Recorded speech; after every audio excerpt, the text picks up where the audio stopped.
The Convention for the Safeguarding of the Intangible Cultural Heritage of Humanity intended to safeguard the expressions of intangible cultural heritage that are endangered because of processes of globalization, of the widespread communication worldwide, which is threatening seriously some very fragile yet very important heritage.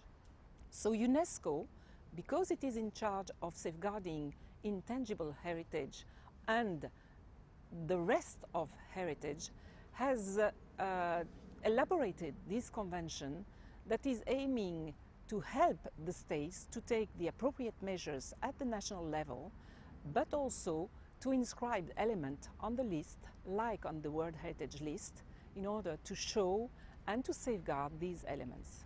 The Convention foresees two lists: the list for elements in need of urgent safeguarding and a list for elements that are in good wealth but are representative of the intangible heritage of humanity.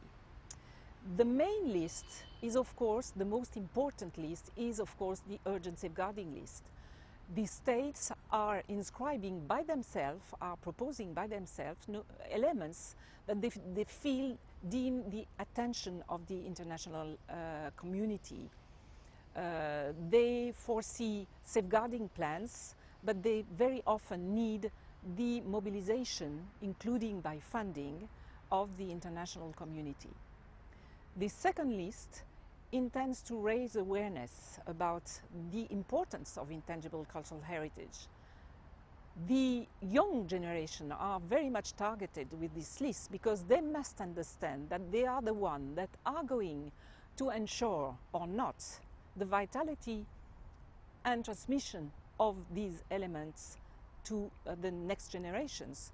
So we need also to show that intangible heritage is not only something at risk of disappearing, but also something that is embodied in the lives, in our daily lives. The elements are proposed by states, but states must ensure for each element they propose that they have the free, prior and informed consent of the communities. They are not allowed to propose an element without the consent of the community.